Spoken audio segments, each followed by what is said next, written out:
We're live. Good night, Belizeans, at home and abroad. My name is Leonard Brackett.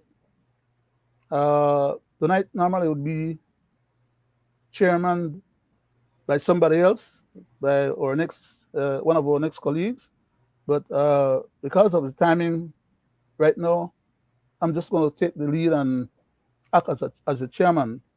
If the our chairman, regular chairman for tonight, shows up, then I'll just defer or turn over the rest of the show then to him.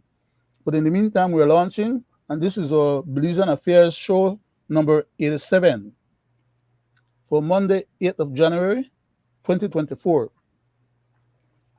Uh, I have a special guest with me tonight who will help me to fill in on the program and who will help uh, bring something to the table on behalf of our people and country. He's no other than Mr. Gregory Morrison. And I'll soon turn over to him and let him identify himself and give us a couple of previous words before we get into the meat of the program. But I'll follow the order of our regular program, which is to give a short prayer, and then I'll do a short reading as well. We won't take long. Please bear with us. Uh, Divine loving Father, as we come before thy presence once again, we pray that thou mayest hear our humble supplications on behalf of ourselves and our family members, friends, and loved ones, and particularly on behalf of our country of Belize, its people, and its leadership. Please continue to look out for us, give us strength, courage, endurance, perseverance, and protection. Have mercy upon us, loving Father. You know our hearts, our desires, and even our most secret thoughts. We pray that thou mayest bless this country of the United States as well, its people and its leadership, and that thou mayest bless the people in Gaza, and the people in Ukraine, and the people in Afghanistan, and the people in Yemen, and all over the world, where there is strife, wars, and rumors of wars. People in Japan with the earthquake, and where we are suffering all manner of natural disasters as well as man-made disasters. Loving Father, we pray that thou mayest be merciful unto us and please guide us and protect us. For we ask this much in Jesus' name. Amen. Amen.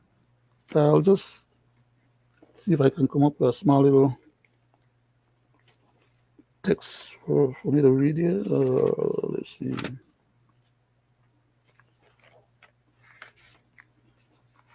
Okay. I'll read Proverbs chapter 16. I'll take verse 1, 2, 1 and 2.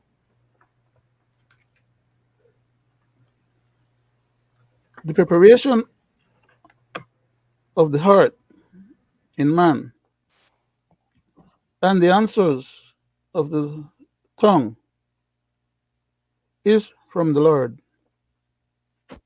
All the ways of a man are clean in his own eyes, but the Lord weigheth the spirit of that man and any other human being. That is our um, word for tonight from the Bible. It's just a practice we indulge ourselves in, and therefore we don't want to belabor the point. But I'd just like to ask Mr. Uh, Morrison, Mr. Gregory Morrison, if you'd identify himself and just give us a preliminary statement before we get into the meat of our program, which I'll launch in a little bit. Thank you very much, Mr. Morrison. I, Yes, good evening. Good evening to Mr. Leonard, and good evening to all your guests out there, all Belizeans back in Belize and across the diaspora. Um, it's a pleasure being here tonight to help carry on while the others are on their way, I believe, to join on the show. Um, this is like my third time coming on the show, and I always enjoy it because it gives us a chance to talk to our Belizean people.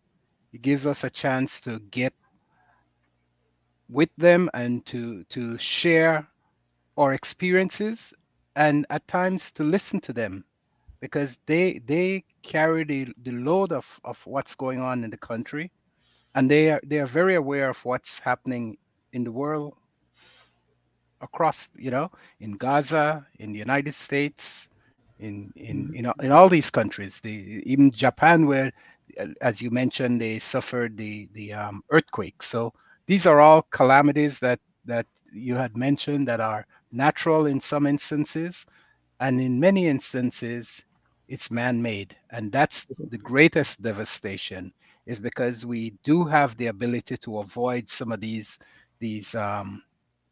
pain and suffering that we as human are enduring. There isn't much we could often do about the ones that are natural disasters, right?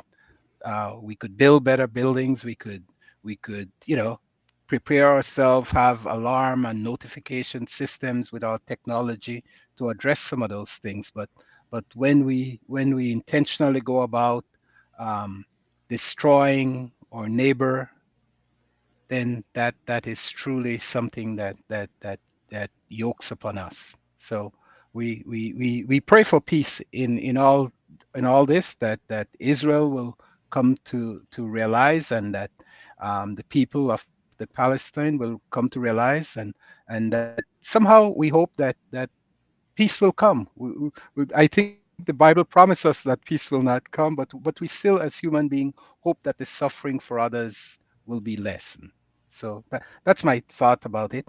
And then, tonight I think we want to kind of look at some of the very relevant issues that's international, probably, and some that we are facing right so hard back home in Belize.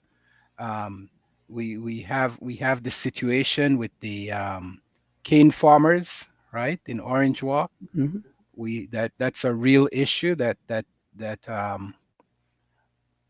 has caused the government, the prime minister, to cancel a visit he had with the Pope. It is a real situation because it affects the livelihood of families, it affects the economy of Belize, and it all relates to what sometime we could consider as corporate greed. But I think also, we have the more pressing issue of the Maya claim that is going to have significant impact on the lives of Belizeans. And I know some people believe that they may not be affected by this claim. That somehow because they're in Belize City, or they're in Orange Walk, or they're in Stand Creek, or even some people in PG would dare to believe that that this would not affect them. But Mhm. when you consider that a claim that is made that would engulf 90% of the land area of the district, I think we all better believe that every Belizean is going to be impacted by such. And so we need to gather our senses. We need to work together, and we need to look at each other, you know, with grace and dignity, and try to figure out a way that would allow us at the end of this to all stand up in a way that we feel justified and vindicated what we're doing, and that we're serving the interests of our brother, and we're also serving the interests of the nation. And so that's a tough order. Uh, Thank you. thank, thank you very much, Mr. Morrison. That was very eloquent, sir, and put in a very magnanimous way, in a way in which I would hope that the government entities or the people that we entrust our governance to, as well as the Mayan community, and our local other Belizeans, because the Mayans are Belizeans too, the ones that live with us here, there in Yeah. Belize. They So we're all definitely part are. of we're all part of us of the same country. We're all part of, under the same constitution currently, and we all, as the Caribbean Court of Justice recognized, have one government one constitution, one country, and we need to work things out and live together. So I just hope that your magnanimous way of expressing those ideas and thoughts just now, somehow or another, gets either by osmosis or whatever means in the minds of our people, so that they can relate in such a way, and we have a positive and good outcome on behalf of all of us as a country. Yeah, as you said, the Mayans, we're all brothers. It doesn't matter.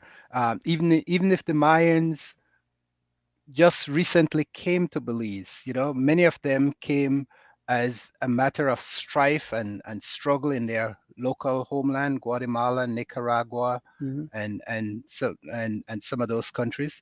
And they came to Belize and made Belize home. And many of them have been there now for generations. So they Mhm. certainly deserve everything that every Belizean is entitled to: a piece of land, the right to be left alone by your government and to pursue your own happiness and the development of your family and your wealth. And we all deserve that, but we want to make sure that it is clear that does not, in all cases, mean that you have indigenous rights to Belize, and that's an important thing, that distinction. And indigenous is also part of what sometimes people terms. I see Mr. Brackett is here. Good night, It, gentlemen. it, Good night, sir. Indigenous is important to recognize that sort of claim go is not just valid in terms of just the Mayans. The Creole people have been in Belize for extended period of time. In fact, the Creole culture has evolved and developed in no place other than Belize, because it is a mixture of the slaves, of the white Uh, slave Mr. masters, of Morrison, the. Mr. Morrison, just 1 second, sir. Would you allow me to interject and to say, well, not exclusively of Belize, because we have other Creole people in the Caribbean that speaks, and their culture is exactly the same as ours. Okay, I I so I while your perspective may be true in the context of Belize as a whole, I wouldn't say that it's totally true, because of the fact that we now know and have seen some of these people come to visit us there in Belize, and then talk just like we, Oh, they act of like we, course. and they have always said, "Well, we are just like them." But Yeah. sorry for interrupting. And No, no, no, no. I'm glad you pointed that out. I can I was get one more? Can focusing. I get one more sentence? One more sentence, and this relates to my cousin Greg, the chairman for tonight's program. I was just stepping ahead a little bit, Greg, hoping that we'll be able to move the program on until you was available. So, as of this point in time, after addressing you and asking you to identify yourself adequately, just take over the program, because you're actually the chairman for tonight. So let me defer. And um, Mr. Morrison, I would just like to ask if you can bear with us for a second. Let me just transfer the chairmanship mode of operation to Greg, and then after that, um, we'll get into the rest of the program. Greg, we were trying to talk about this Mayan land rights issue, you know, and I invited Mr. Gregory Morrison to as a special guest to come and share our time with us. I think I mentioned it to you and before, but please just take over the chairmanship, sir. Let me defer. Good night to the Belizean people at home and abroad. It gives me great pleasure to be able to serve you again on an educational purpose and also on Belizean affairs. I thank you, gentlemen, sitting with me virtually as my co-host. I was listening right there. Nice topic, nice topic. And as part of what you guys were speaking about tonight, we will get down to some meat, especially how the municipal election is not too far away. And you know a lot will be happening.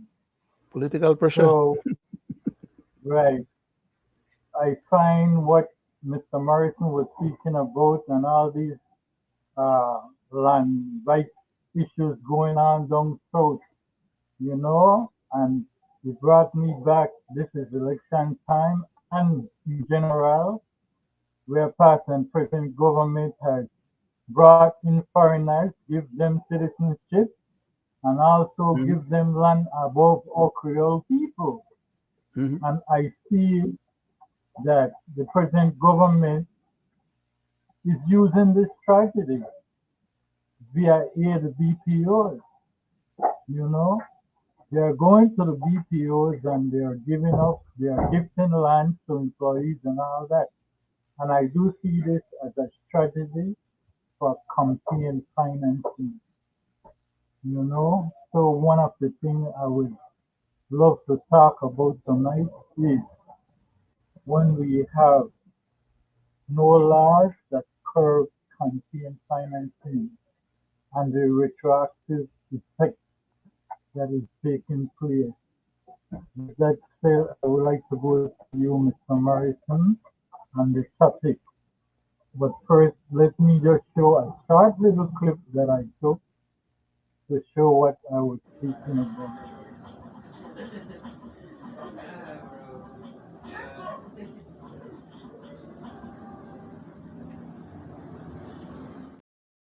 This is one of the BPOs that has teamed up with the government to give land to employees. As I said before, I view this as a new form of campaign financing. As you well know that the government has not get with no other entity within Belize that is of Creole descent and do any such thing with any Belizean businesses. As Mm-hmm. you can see, it is always a foreign entity, Mr. Morrison.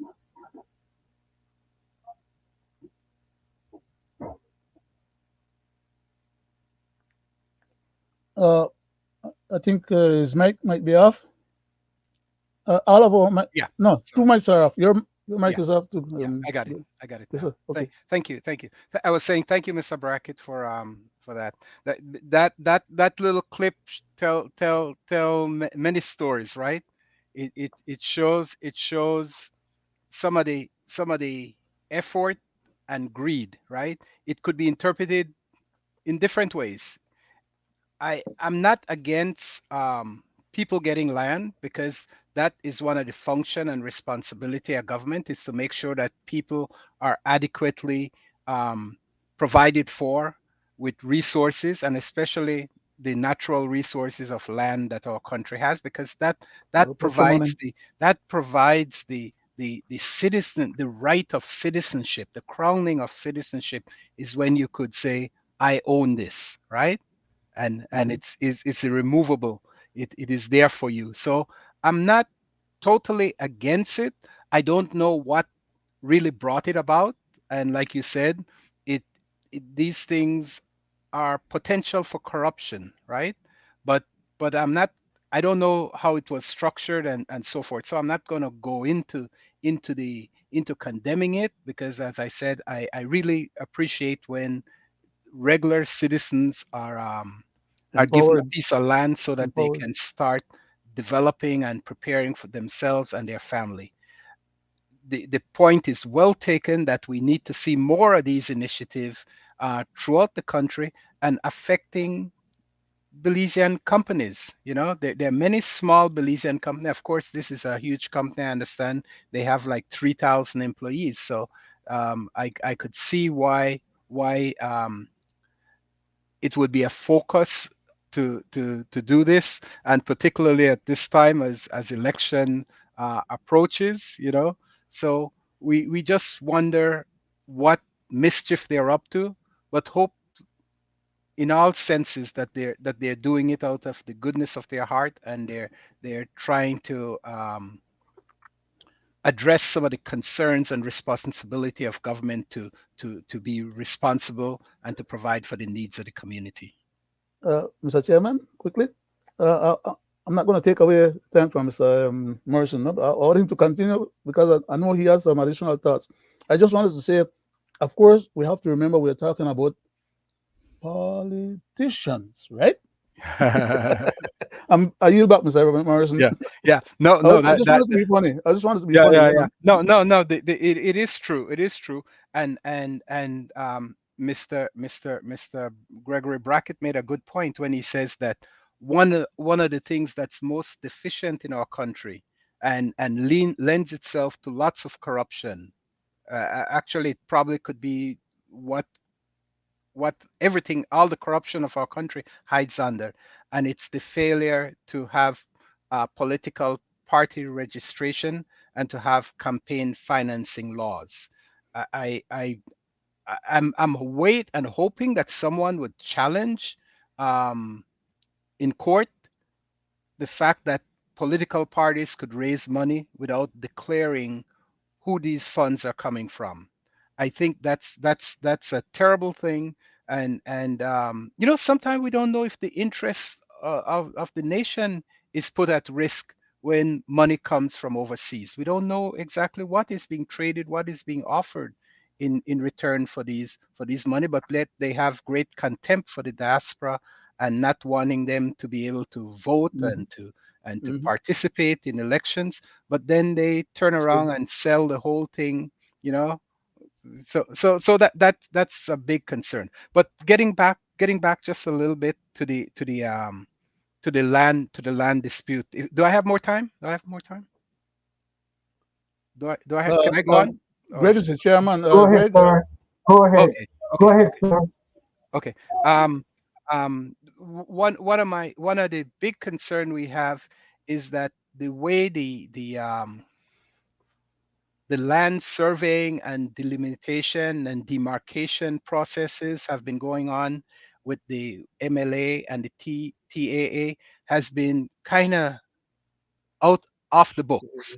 It has really been because under the process, even though the consent order sort of puts the way the government had structured it, sort of puts it on the back of the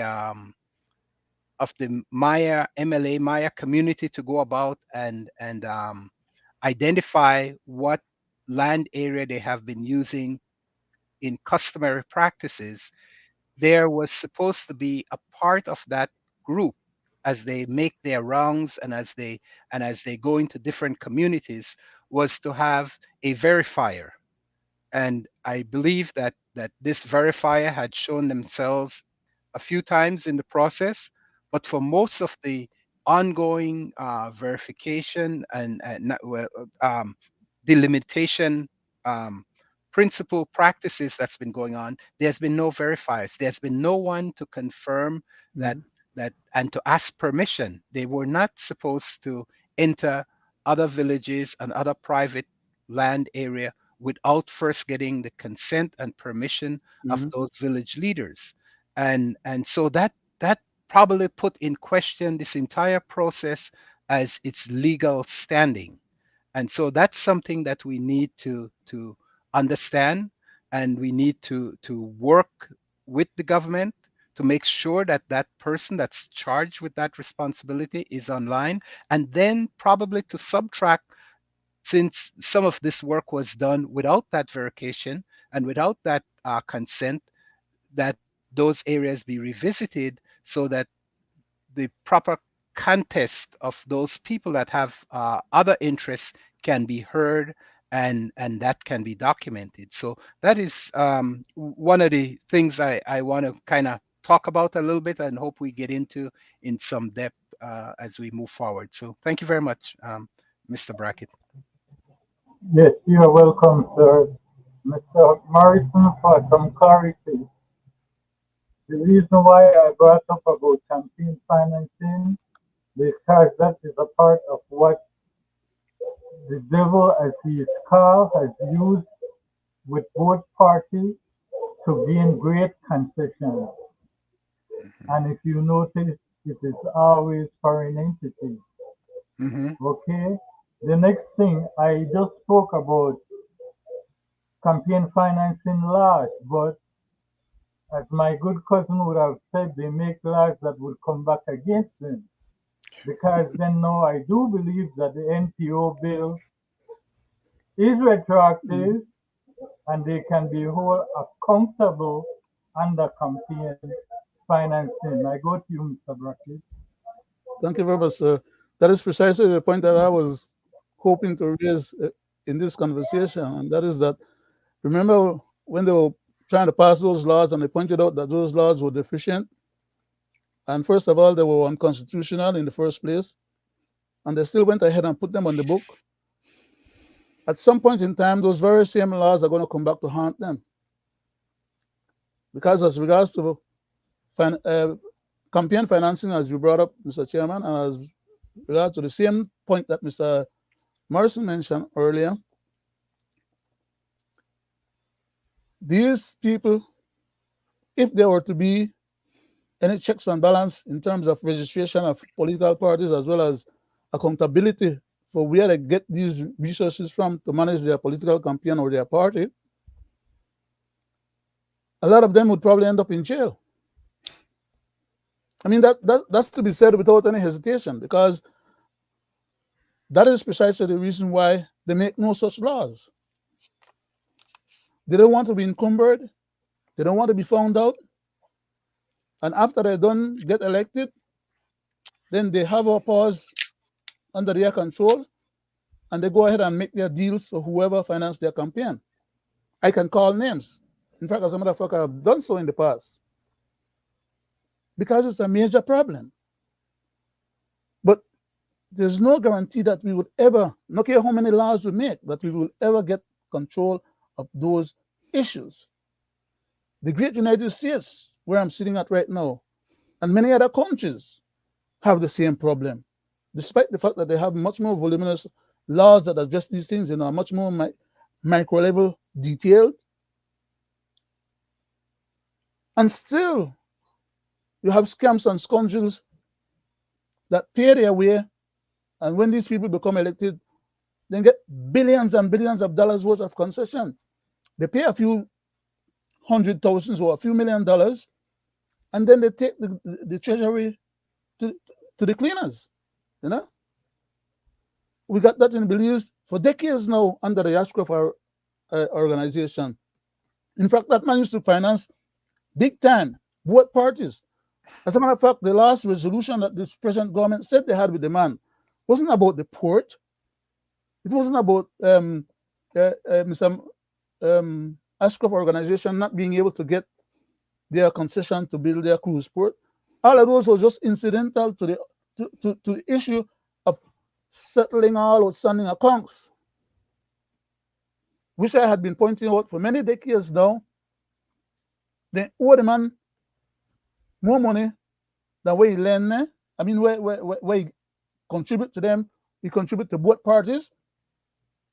And for that reason, at one point, I was very hesitant to support Mr. Barrow when they first won, because I knew that he was the primary legal law firm for Mr. Ashcroft's concerns.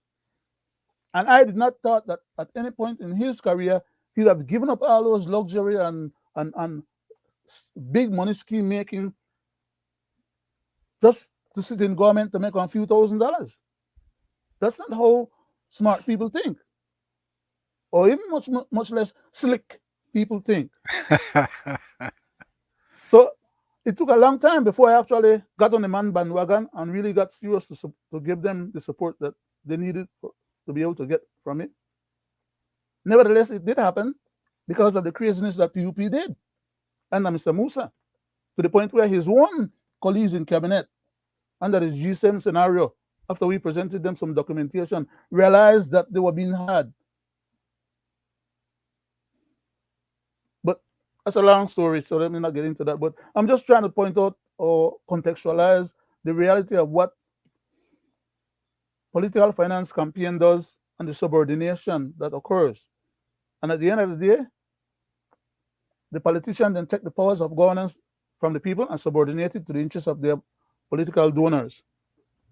It happens all over the world. And I just wish that in Belize, as a minimum, we can get UNCAC in place to be able to deal with the pillage and raping of our natural resources and the country's treasury. Because all the other rest are shenanigans. No care how hard we fight, no care who all we take out and put in, we still deal with human beings. And a lot of them go in the political arena initially as they green behind their ears. They don't know nothing about politics. And they are accepted within the club. And then sooner or later, all in good faith and goodwill and the high caliber of status of the individual gets prorogated and subordinated to the interests of the cabal. And that's what it's all about. But I'll yield back, Mr. Chairman, for right now. Thank you, Mr. Brackett. Well said. My next Go ahead. question that I will put to you guys and what I want to speak about. Has the Belize government created another Ashcroft in ASRBSI? That is the question I would like to ask because you can see what they have done. While the past and present government had all the time to make good deals for the cane farmers, none of them had really set forth in doing that. And in fact, the present government has made it worse when they try to demand money from ASRBSI and they took them to court and it was found unconstitutional. Now, that has given ASRBSI the ability to stand up and say no to anything the cane farmers does. And now we are having this problem as we speak.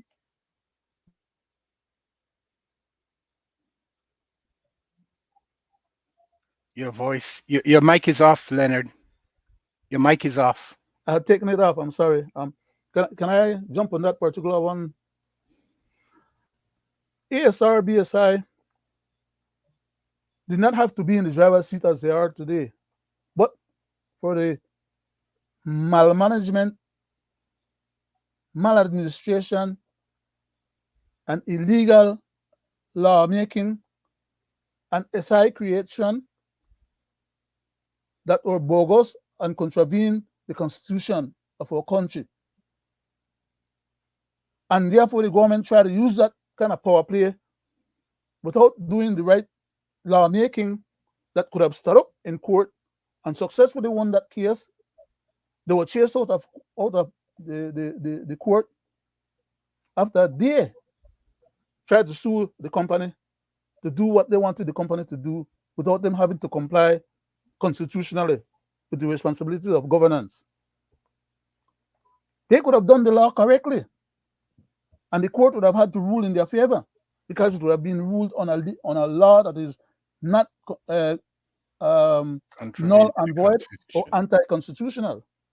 It would have been ruled on a law that was within the bounds of the Constitution, and then the government would have been doing its right functions as a government, and the court would have upheld the government's right under the governance powers vested in the government on behalf of the people.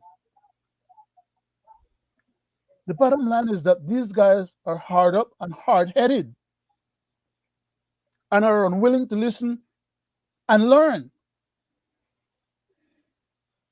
And they feel that because they have a super majority, they can just about do whatever the hell they want in the country.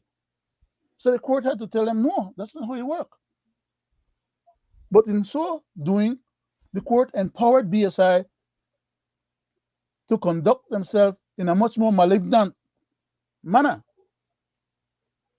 to the point that as of today, we're having this discussion, and ASR BSI is trampling on the rights of the Cañeros, and they're being used basically contrary to what the Constitution says, that nobody should be enslaved or their property being disposed. The same law that the government lost the case on is the same law that these Cañeros could take and sue the company if they really want to take this matter seriously instead of waiting on the government. even though it's going to take a while to get it done, but they will be vindicated under the same law.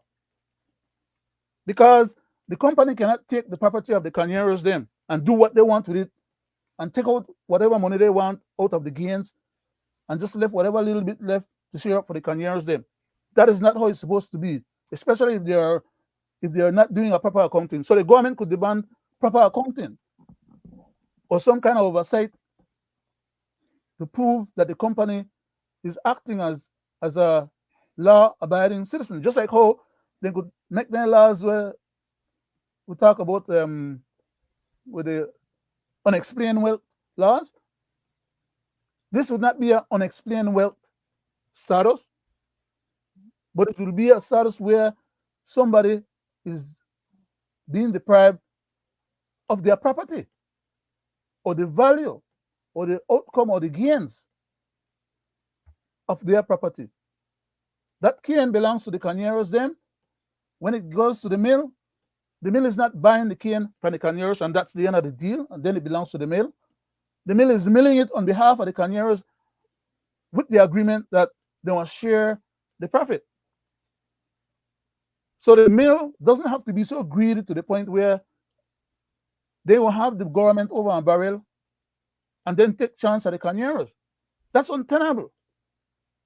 And that I'll leave that for right now because I have a lot more to say. It's a long story. It's a big problem, and somehow or another, the government got to get its hand around it and deal with it. Let me Well deal with said, that right well now. said, well said, Mr. Brackett. But let's not forget that I've said this and more on one night on this platform that we are living in a new form of colonialism, Mhm. which is economical. And ASRBSI has been running that mill under colonialism and the cane farmers as slaves. And Mhm. it keeps happening. And it will continue to happen if they don't make the right laws. Because you know and That's my Mr. point. Morrison That knows, is my point. no corporation or company can go to America and set up shop there and businesses and go against the American law. It don't work that way.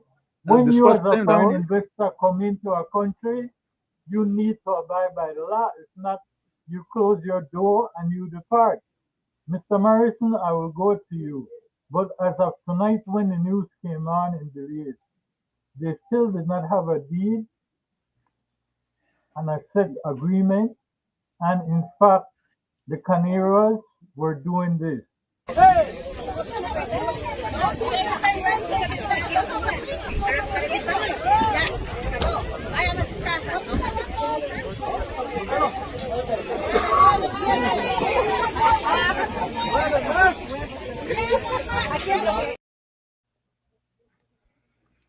Well, Now, I Mr. Morrison, they said they are willing to die for their rights because the government, they voted them in and they made promises to them. And they want agreement now or else. The ultimatum in this is the cane farmers are being treated the way the Israelis are treating the people in Gaza. Uh, Let me hear your thoughts on Mr. that. well, Chairman, Mr. yeah, Chairman, um, Mr. Morrison, can I ask you if you can allow the chairman to give me a chance just to say probably 5 words? 5 words at the most. May I, Mr. Chairman, please? Go Mr. ahead, Chairman, sir. okay. The truth of the matter, oh, no, I used up some of my words already. go ahead, sir. The government has to put pressure on the company. The company cannot be taking advantage of these people as they are doing right now because the company can survive any amount of months that the cane farmers stay out there protesting. The owners of the company are not going to lose their bread or not going to lose their vehicle or whatever else. They can afford to stretch these people out, and which is what they're actually doing and chance the people in. Sorry about that. Yeah. Thanks for the Well, opportunity. yeah. These it seems like every year we have this breakdown as the contract comes for renewal and sugar prices are being set. And then this year has some more complexities as the port and the transportation costs is now being included in what is the company is claiming as its total cost, and that's affecting Bogus. the the Canaris. And truly we need to stand with our brothers, and we need to make sure that they're treated fairly and that they have economic justice, because they're the one that's out there sacrificing, you Hmm. know, planting, uh, um, and then reaping and then transporting and having the high costs, and the company just sits back, receive what's there, and then grabs such a large share with Hmm. very little regard for what the farmers has to deal with and has to consider in making a bank loan payment, in taking care of their family, and everybody wants to live. Like they said, we all want to live, right? All are with to eat. Hmm. And so it becomes a critical part of the government. And the truth is, they have some power, but I don't know that they have a whole lot of power, right? They're um scared they because of well, listening to this. They're scared now. yeah, yeah. So there are many issues that needs to be considered. The price of sugar, I think, has been fluctuating a little bit. Um, and the two companies, the BSI and the ASR, they seem to have the monopoly in the world Hmm. on sugar milling and distribution. And so Belize is a small little place, and as you indicated, Mr. Leonard Brackett, these companies can really wait us out and practically and basically destroy our industry if we're not careful. So it now impugns upon the government to try and to work with the company, work with the best effort. And I know, the only thing government, the only hand government can play is to say, is to kind of, push them a little moral suasion a little bit, right? A little bit of moral suasion, but it also has something in the bag. It can make concessions and stuff.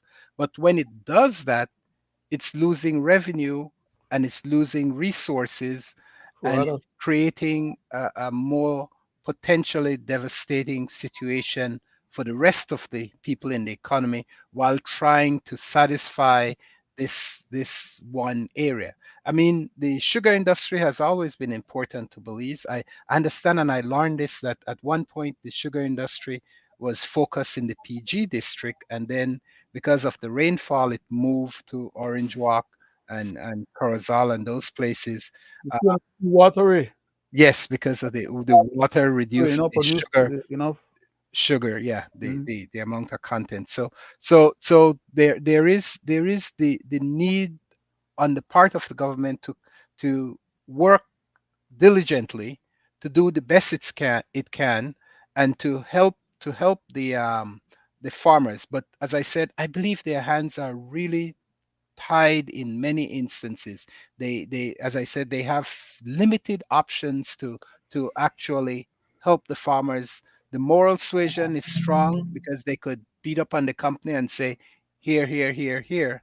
But the company could say, if we're not making a profit, we can leave. So the government is split between it, right? Because remember, there was a time when it looks like the sugar industry in Belize was going to be dying, right? It Uh, looks like, I had made a proposal that the government under the UDP at that time help acquire ownership of that asset. At that time, they could have gotten that thing for less than 150 Belize, 150 million Belize dollars. Mhm. Our government had the wherewithal and does have the wherewithal, even as of today date, if they wanted to do that. Of course, it wouldn't cost that now because ASR, they'll Yeah, just do yeah, like sort of those. Yeah.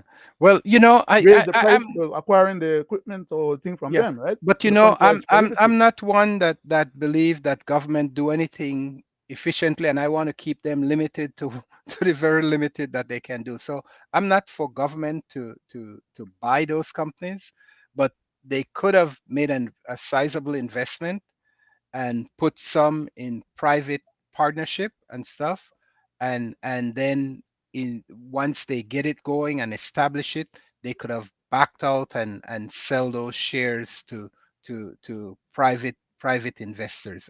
I don't believe that government does much um, efficiently and without corruption, and so I like to keep them particularly out of particularly farming. That seems like the most capitalistic, most socialistic kind of thing you could that you could do is to provide food for Mr. people. Morrison, let me ask you a question.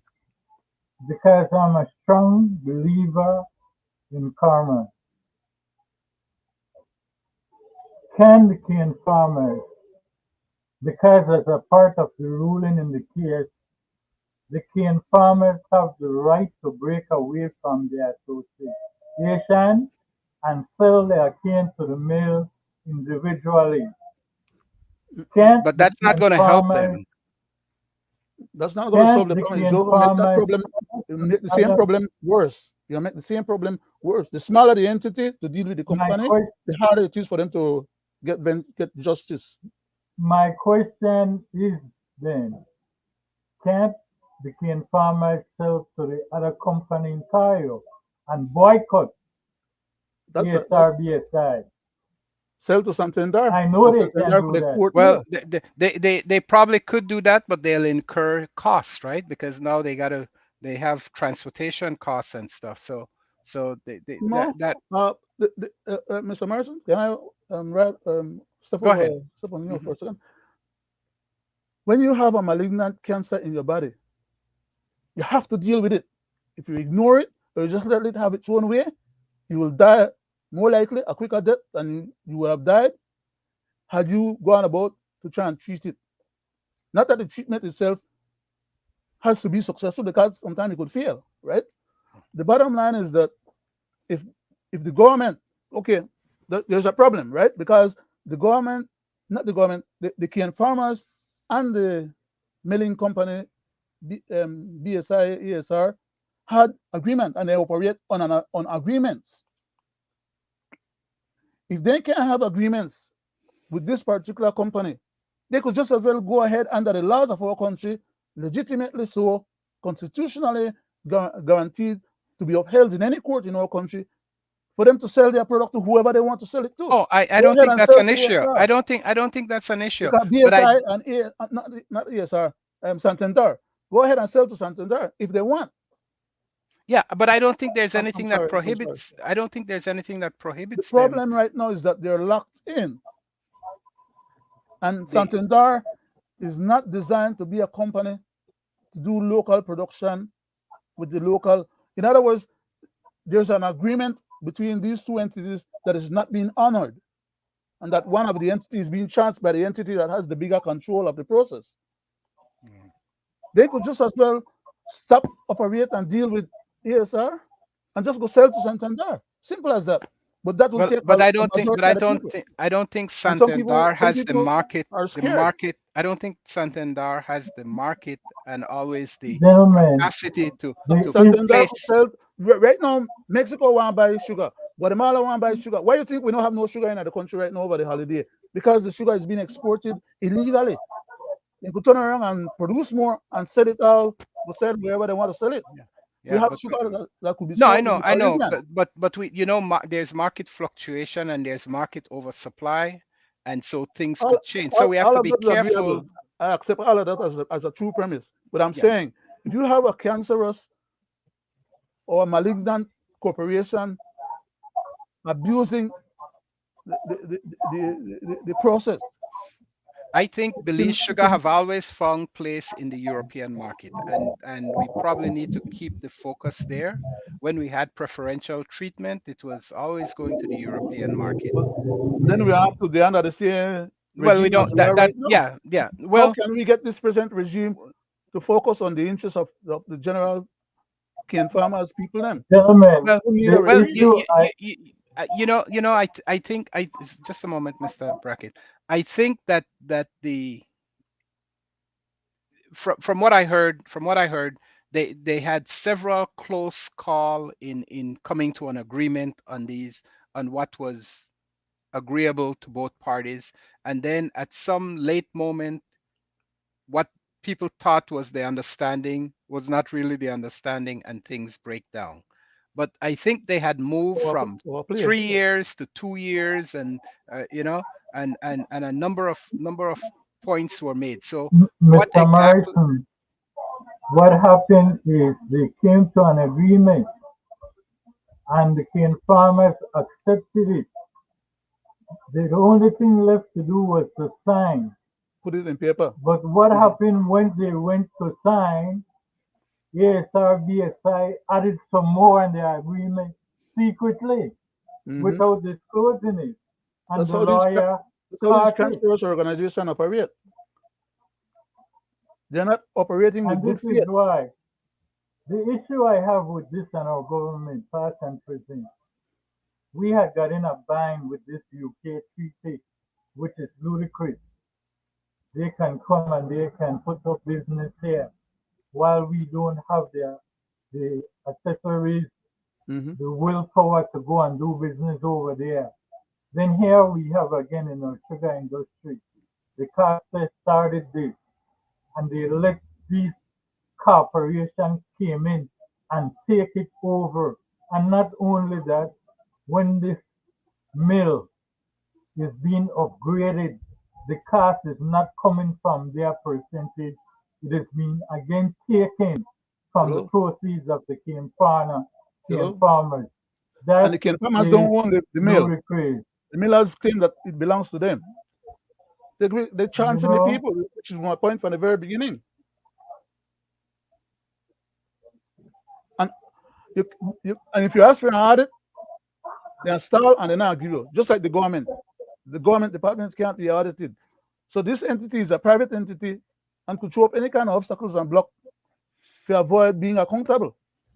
And that happens because our government, in their facilitation process, bend over backwards to allow these corporations to come in, and the corporations then learn. Then learn. They see what kind of powers the government have, how it exercises those powers, and how those powers can be suborned. And then the government have to turn around and use those very suborned powers against its very people. Because right now, if you think them people they play a game and they really get serious with you, then people will cause a whole lot of ruction in the country. And what happen?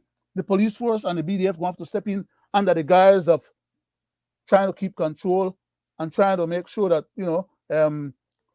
things work out, right? But all of that is in defense of the corporation's mismanagement and misbehavior. And at the end of the day, that's what it's all about.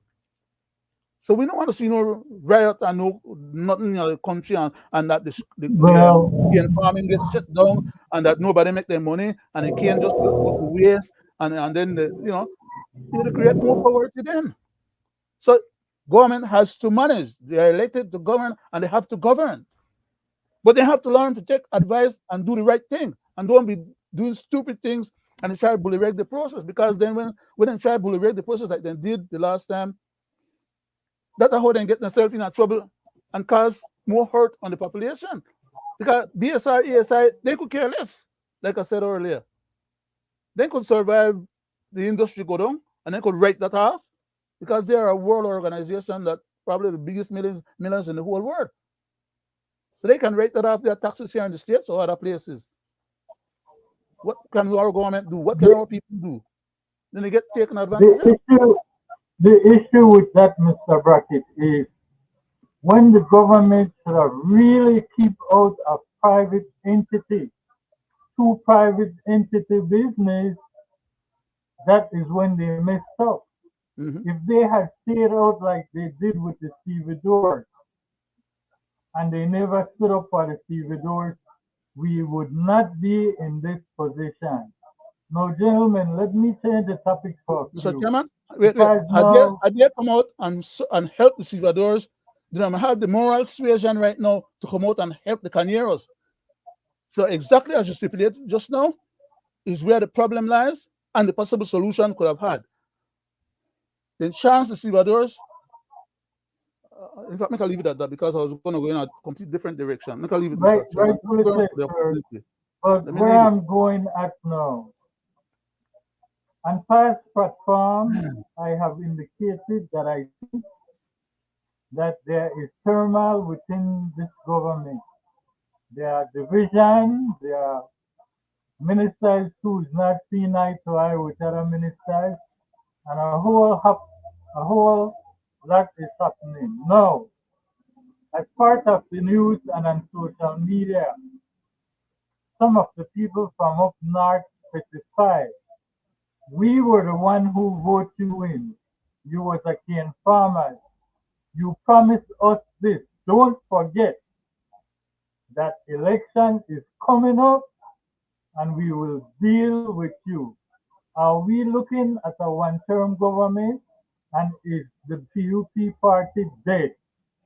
Now, let me play a clip and I want you guys to say something about that. Not so quick. Man, it just really disappointing to me. It's an agenda. Yeah. So yeah. Anyway, next subject. Last Happy one. times. PUP's total collapse in Concepcion. A total collapse of the PUP. Now Concepcion, a village that just one least seat. I want to explain. I went on TV last time. The UDP won the chairmanship. Yeah, you did. It was a close election, and the prime minister texts me. Yeah, we never even know about it. So like he make a case like it was just a failure on our part. We never know about it. If we may know about it, we may bust that up. And all the UDP then gone out there. I didn't know UDP have any value in anything. But all of them gone out there, Faber and Shine. Usually when those people appear, you start lose votes. If Faber, Shine and Saldiva show up, your vote goes down. Anyway, so now that's what the Prime Minister told me. Right? That they never know about it. I said, but PM, I may know about it, sir. How you know I know about it? And I know the inner politics. Like, not as an operational person.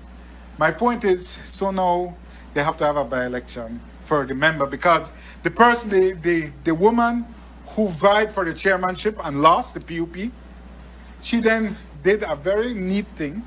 She then resigned. I will show the footage later, guys. I'll come back to it. She then resigned. She had to resign as member to vie for the chairmanship. After she lost the chairmanship, she then rescinded her resignation and said, I'm going back and be a member. And then the government accepted that. Elections and boundaries are local government. One of them said, that sounds pretty good to we. Yeah, just take that back. The UDP rightfully objected to it. UDP said that can't work. And so they objected to it. And when the UDP objected to it, when the UDP objected to it, the Attorney General Ministry swept in and said, absolutely right, there has to be a by-election for the membership. The seat is vacant. Yes. Right?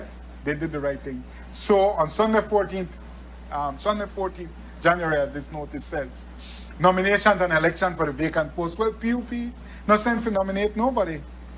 PUP just sit down. Now this is Corazal Southwest, the home of the great Ramiro Ramirez. The PUP did not even, the great PUP, political parties exist to contest election. Yeah. That is the reason for political parties. They exist to win elections, and if not to win, at least to contest. The PUP did not show up to contest this election. Now, I mention it because the Prime Minister is the one who told me it's simply an oversight. We're never ready. I said, Prime Minister, that alone is indicative of a level of disorganization. Well, they have their chance now. to come out there and say, well, we will take back our membership and we are showing who run things, Yeah. which is what I expect from the PUP. Right. Yeah, This is the North, Yes. the North itself. this is the North. But my point is, they did not even come out to say that we did put up so and so person. This is just a nomination. So the UDP nominee, and we can show the footage now. The UDP nominee went in. No, this is a minor. This is a village council politics. This is not national politics. In the UDP's mind, they've won. They've won. Shine going up upon this morning to take over. He ready. So the UDP is like I the prime minister now. Like if you call Shine, hey, you. Gentlemen, I go to you, Mr. Morrison. Is the party dead or breaking up? There's telltale signs. The former AG, the foreign minister, look like, as the past attorney general said, the Panade shop is working good. Blue economy. Well, I don't think PUP is dead. I think anyone would fool themselves to start gathering ashes, to bury them. They are in a bit of trouble. They have been in a little bit of trouble, in my opinion, from the time they went out and start supporting Israel in the manner that they did, because I think since we have open borders for campaign financing, I know a lot of those money is going to be finding their way in the hands of the opposition when the election is called. The money that generally comes from the United States, and probably even across the border that goes from Guatemala and those other places, because Guatemala is one of Israel's greatest patron and supporter.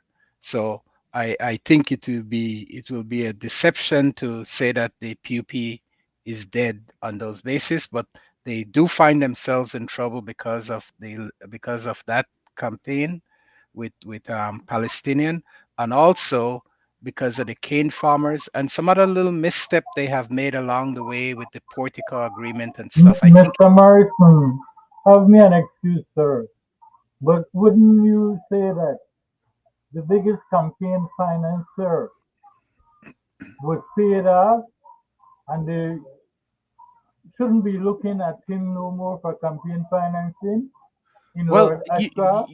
I don't think so. If we look at what was given to Lord Ashcroft, I think that was to bring him back on board. He was given $600 million, right? Money that according to the previous government, he may be entitled to, but there was no way of him collecting on it, right? It was a string around the neck of the country, but there was no way of him collecting some of those money. So in the PUP agreeing to those agreements that they had to settle those debts, I think they were looking at freeing up themselves, not having him beating on them every day and challenging them in so many different ways, and also to kind of bring him back into the shoals of them, so that they can go to him and say, hey, look what we did for you. We gave you 600 million of the Belizean people money that he knows he wasn't going to collect or didn't have a means of collecting, and such. So I think they're still counting on him, and I think he's still potential. He's a smart guy. He does not want to upset. He's a businessman. He does not want to upset no one so much that they affect his business. So he may not be totally generous, but if he sees a win in PUP and a potential, he's gonna make his just contribution to them. We know that. Then, Mr. Morrison, hypothetically speaking, is it safe to say I believe that the campaign financing is already paid in that money for the port, and then he will turn it over as financing in a corrupt way? You know where I Well, played that? You know where I well, played that, Mr. Chairman? well, Go there. I agree. I agree that that the money that was turned over to him, some of it will find itself. That's what I'm saying. Some of it will find itself back in the PUP coffers Mm. as political financing. Exactly what I'm saying. As Hmm. Yes, part but of the PF, Yeah. the yes, no, government no, could no, have said, well, no, here what? wait, We Mr. will Chairman. give we will give you the money one time for us for election, Yeah. for Yeah. general And election. Then I you give believe it that. back to us. Yeah. In little Mr. bits. Mr. Give us 10 million, May give I? us 20 million at election time. We May gave I? you 625 million. Okay. So Oh, I do sorry. believe that the just a moment. I do Mhm. believe that that money finds itself back, and that was the creation of it. The effort of the government at the time was not the interest of the Belizean people. It was the interest of the People's United Party, and it was the interest of the Brisenia government to resolve this issue so that they don't have Lord Ashcroft chopping at them in every campaign and putting up ads about them, and also giving them the opportunity to reach their handout, and that he will go deep in his pocket to support them in the election that's coming up. So that's how this game seems to be played, and as such, the people remains the victim. I'm not one for UNCA, and I know, and I think I've said that. Before you change into that particular point there, Mr. Morrison, can I just interject on what we were discussing Okay. earlier? And that is that, yes, the first part of your stipulation that, and the way the chairman phrased it, that the money was given to the Ashcroft groups so that the Ashcroft group could come back and give them the money for their financing. It's, the concept is valid, but the correct way the thing really works is that the money we then give to Mr. Ashcroft right now when it's settled with Afar, that's a done deal. Okay? None of that is coming back to them freely. When it come back to them, which some of it will go back to them, it will come back with strings attached for future Oh, of concession. course, of course, of course, Okay? of course. Yeah, yeah. It's not I that they gave him some money for hold for them as part of this deal. That Mr. Ashcroft don't work like that. That's why no, I was saying yeah, yeah, that's yeah, not how yeah. it works. No, no, you're right. You're right. What's It's settled is not going to settled, come back. and that It's now not going. settled business transaction for Yeah. all the people things that where they want for all the years where the finance and then now with the win, and he Mhm. kept on financing them Yeah. because he had a beef with the UDP. Because Mr. Barrow finally decided he was going to put his foot down and he was going to, do what he had to do. The bottom line, though, is Then that Mr. Brackett, Mr. Chairman, make a finish wrap up what I was saying. Thank you, sir. The bottom line is that yes, indeed, he is going to finance them, and he may even provide some financing for UDP because the man operates Yeah. on that He level doubles. in He both doubled it. parties Yeah. Yeah. all the He time. doubles. Whoever Yeah. win, it don't matter to him. He Yeah. gets some money, and you always get $1 out of every 10 cents where you get in. In other words, he's always 90% ahead of the game. Yeah. That's who he is. Yeah. But my point is, when the UP go into the next election, they will have money coming from down south, Mhm. east, west, and north, and from the treasury again, which all parties do. Okay, They all bleed the they feather treasury. themselves in the different divisions and the different programs or issues. And when election time come around, people want to provide the feather to pass back something. Both parties have lived off that kind of operation. But as I was agreeing with you when you said don't come PUP out, it's because of these type of way of operating. But what happened is I have always predicted the elections. As soon as one election is finished, I'm in a position to tell what's going to happen for the next election with some modifications here and there as the time rolls on. And as the time rolled on with all the craziness that UDP had gone through before they lost the election and the subsequent craziness that they had gone through after they lost the election, PUP was projected to at least take another cycle of the election, which would have been this upcoming cycle. But like I said, as time went on, PUP started doing craziness and started doing worse than what Mr. Musa used to do. And as of today, date that we're having this discussion here, it is more likely that UDP could come up with 16 seats quicker than PUP in the next general election. As of today, date we're talking. Now, things could change and probably will change. But the favorability out of 100% is that UDP has a more than 50% possibility of coming up with 16 seats to constitute the next government than PUP is able to return 16 seats out of the 28 that they have right now. That is what the statistical analysis and the political analysis and all the things that I have available to me allow me to be able to spew out there. And it's Well, being done on the basis of a Mr. substantive track record. Mr. Brackett, I hear what you're saying. I don't And I see can those point out 16. I each don't see those 16. I don't see those 16 candidates for UDP that could win. So well, that remains right. I will not fight you or Gentlemen, or argue your point because you're entitled to that, but I'm so entitled to mine as well. And I'm telling you that gentlemen, my track I will, record speaks I for will itself. say this. I don't have a problem with putting that out there. I will say this to both of you guys, right? Yeah.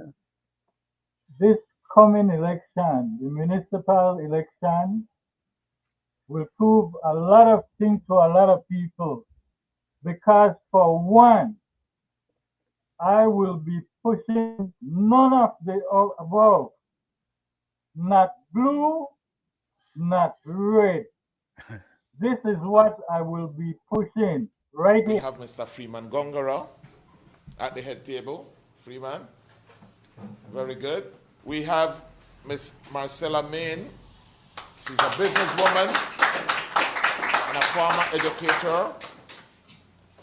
We also have Mr. Gary Matos, a small businessman.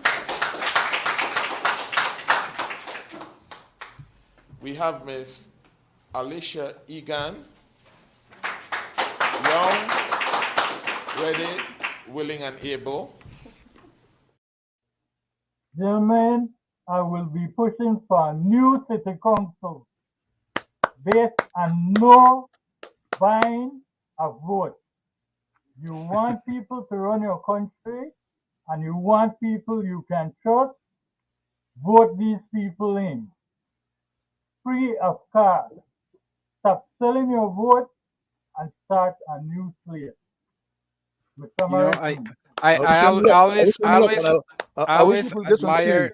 I always admire people that are willing to throw their hats into the race and stand up and move forward, and we wish them luck. But we know the system is It's stuck.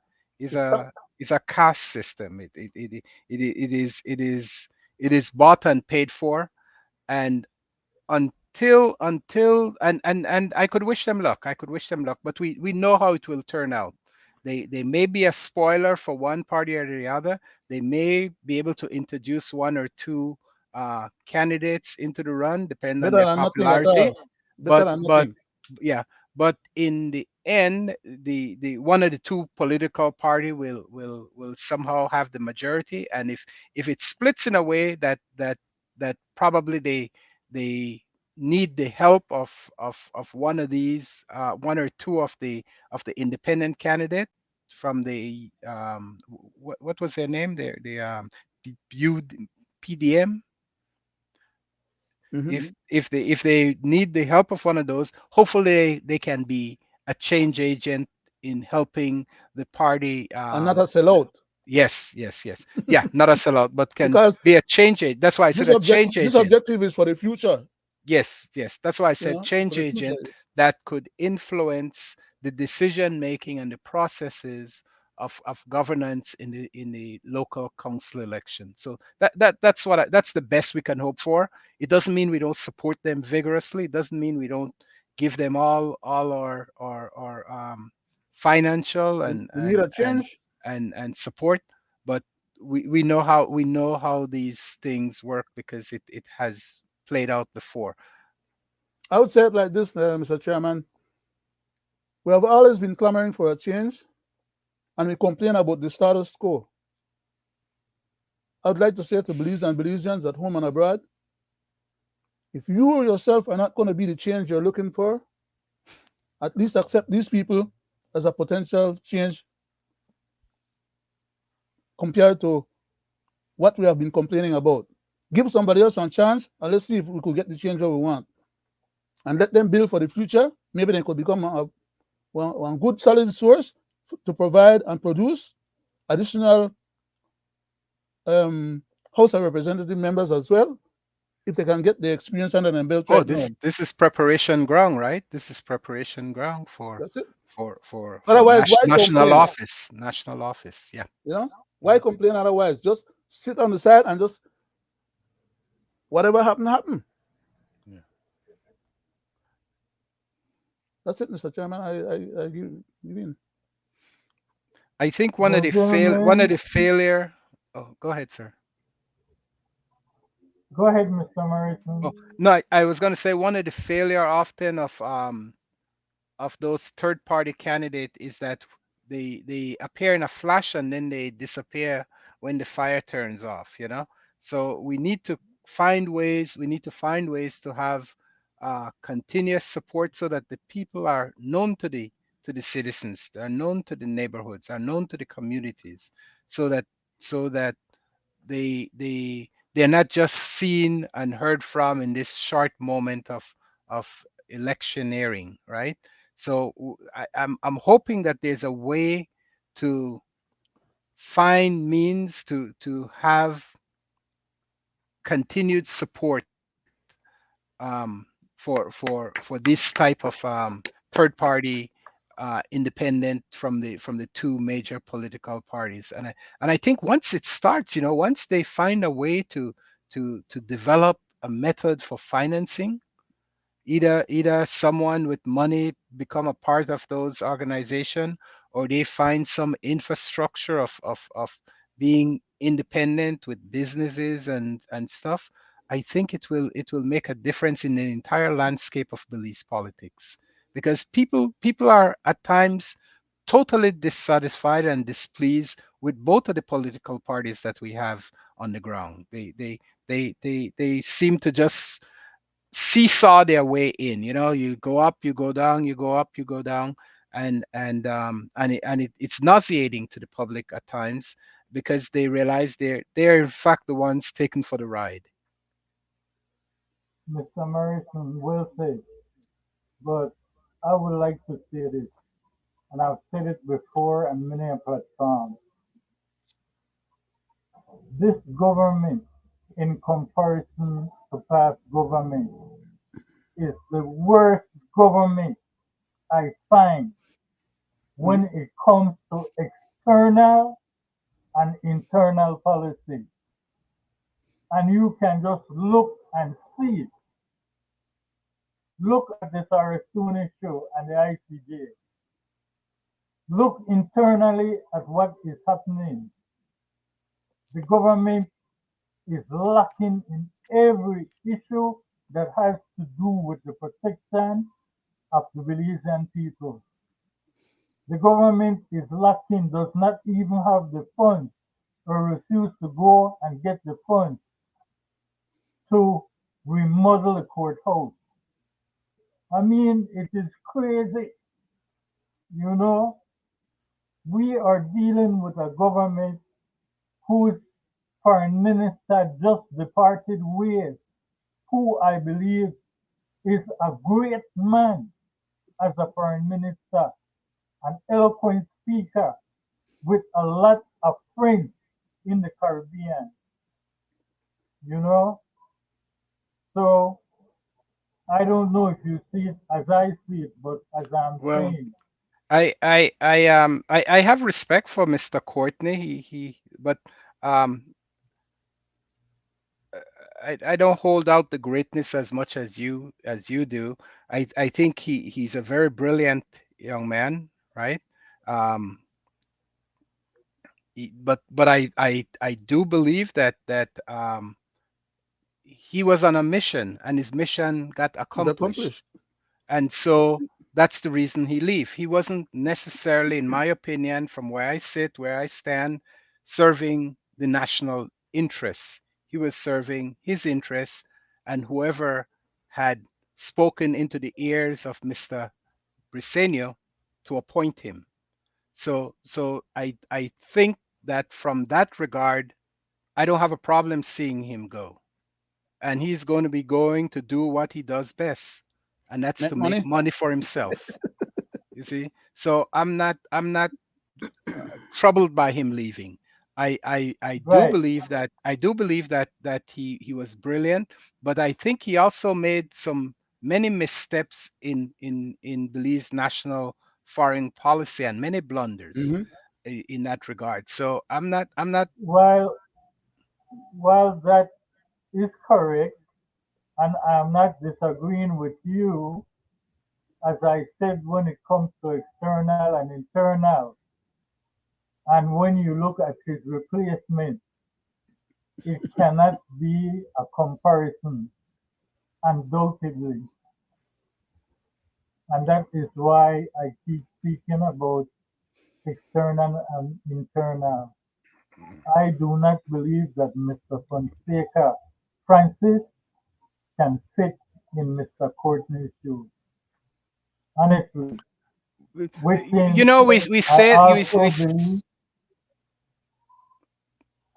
I take your point that Mr. Fonseca has far less experience than Mr. Courtney has enveloped over the years. He has been far. I think this is probably his third outing as foreign minister, if I remember correctly, and he's well accomplished in that regard.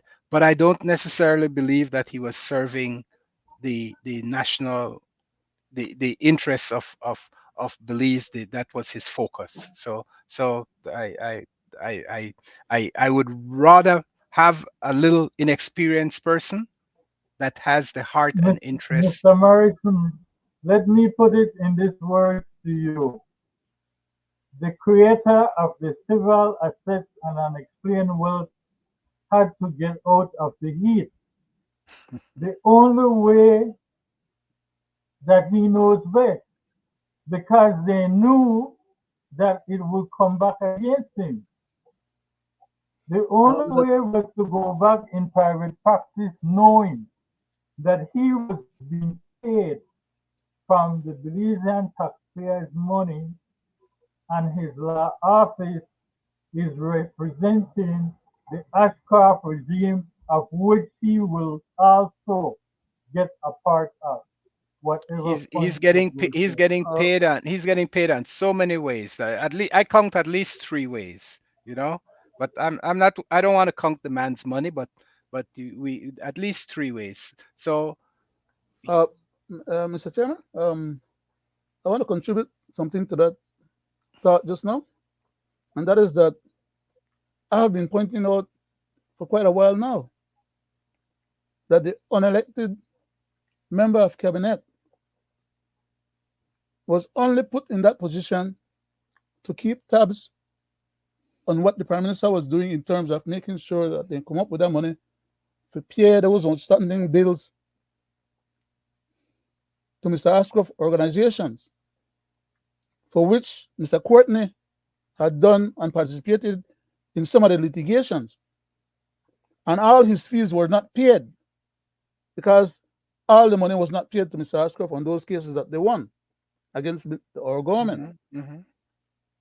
So he was only being there until those matters got tied up with a nice little ribbon Yep. and delivered. Now he doesn't need to be there. hmm he's getting paid. He's getting paid from the government. He's gonna get the money that was due him, and he's gonna get money. And we're talking And, about big, big millions of dollars. mhm, mhm. Imagine 1.5% fee on $600 million. How much money is that? Right? That are $9 million minimum. Right? So the man is well paid for his services. He was serving two masters, of which he was more committed to one than the other. And since we have in a government unelected and serve as senator and member of the House, we're not paying nothing close to $1 million, much less $9 million. And that is because that is only what we could say was left for him to receive afterwards. He had been paid some retainers up front initially, another few $1 million, right? So the man is not want for material goods or assets. Besides that, he could have turned around and pay off his father's debt of that $3 point something million out of where he get out of a week offers, right? I think Miss the Attorney General at the time, Miss Schumann, had forgiven that debt. She said on behalf of the people of Belize, No, you no, no, don't no. need to pay. She don't You have. don't. She never had no such authority. She did not have the Congress did not authority. authorize her She did not. to pay She that did kind of not. money or to But forgive that kind of money out of the treasury, out of the consolidated funds requires an act of Congress. I So understand she you. could tell the Belizean people any kind of craziness that she want because would she have had my own run-ins on constitutional matters.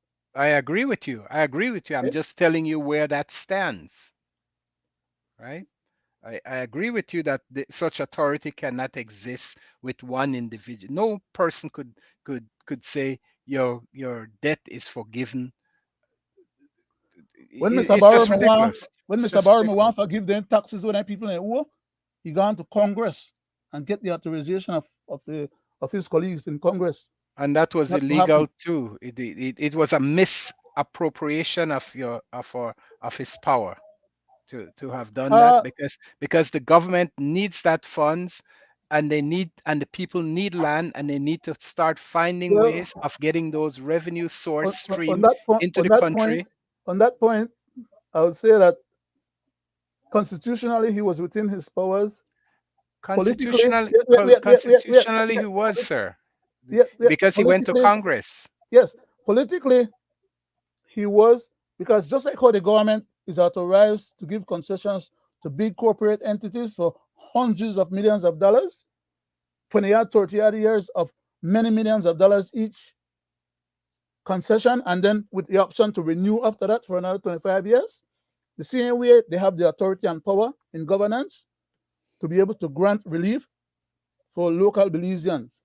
So that's all. This wasn't local Belizean. Most of these people that own these lands are foreign, absentee landowners. Well, That money was, that is true. yeah, Very much yeah. true. It was Very much true. what, $60 million. That's Yeah. not local money. That's not local money.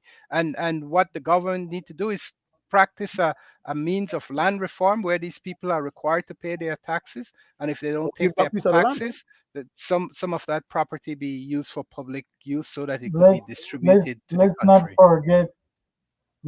forget as a part of this conversation, and constitutionally, Mr. Barrow went and signed over a part of the keys also. We got Let's two more not minutes forget left. that. Yes, yes.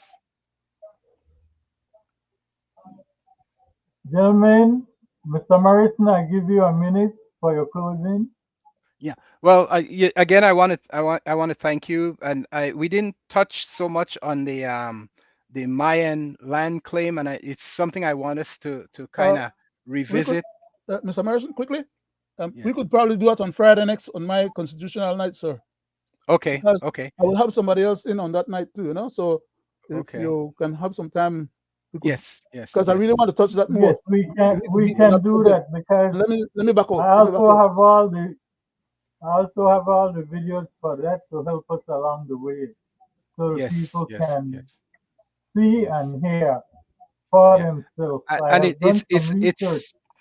yeah. Uh, It's we could very wrap it up, important. Greg. It's very important because Right, it is. Thank you. Yes, sir. right. Greg. So on Friday we will deal with that. With that said, gentlemen, I thank you for sitting as my virtual host, and you are highly appreciated. I love having these educational conversations and matters that are happening in our country. And with that said, Nice I would program. like to Yeah, say thanks. good night to the people at home and abroad. And thank you for tuning in. To those who write in to say good night, and all those who are listening, we are here on Mondays, Wednesdays, and Friday. With that, I would like to say good night.